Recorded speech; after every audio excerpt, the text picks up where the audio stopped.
কাঁচামরিচ পেঁয়াজ বেশ করে দিয়া আজকে কাসুন্দি দিয়ে আলু ভাজি করবো। তো আলু ভাজি চাটনি ভর্তা ভর্তা আমার এত ভালো লাগে কি তার কইতাম। তো প্রথমে ফ্রাই প্যানের মধ্যে বেশি করে তেল দিয়ে দিলাম, বেশি করে পেঁয়াজ কাঁচামরিচ দিয়া লবণ হলুদের গুঁড়া দিলেছি দিয়ে একটা সময় লাড়াচাড়া করে দিমু।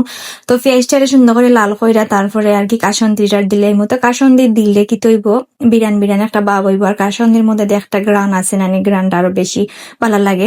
তো তারপরে আর একটা সময় লাড়াচাড়া করে দিমু কাসুন্দিটা লাল হওয়ার পর্যন্ত আর কি। তত সময় পর্যন্ত কাসুন্দি লাল হয়েছে না তত সময় পর্যন্ত লাড়াচাড়া করবাই। তখন কি আমার কাসুন্দি লাল হয়ে গেছে আর এদিকে আমি আলু ফলিয়া রাখি দিছিলাম একবারে বারিক বারিক করিয়া।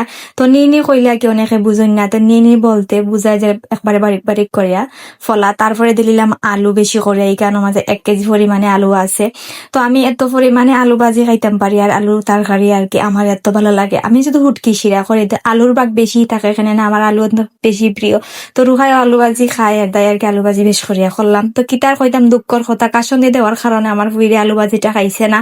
কইতা কিতার লাগাই দিছ চাটনি চাটনি গেরান করে আচার আচার, আমি এটা খাইতাম না। তো আর কিতা করা যায়, একলা আমি খাইলাম। তো তারপরে বেশি করিয়া দিলাই ধনিয়া পাতা। আর ইটা ধনিয়া পাতা দিয়ে যে কোনো ভর্তা ভাজি তরকারি খাইতে এত বেশি ভালো লাগে কিতা আর কইতাম।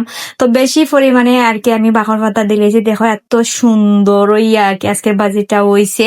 তো লাস্টে বাজি দিয়ে পরিবেশন করিয়া ভাত খাইছি, এত মজা লাগছে। আর ফেসবুকের মাঝে ও বাজির ভিডিও স্ক্রিনশট মাইরা ছবি দিয়েছিলাম, এটার ভিউ হইছে 10 লাখ মানুষে দেখছে ও ফটোটা আর কি।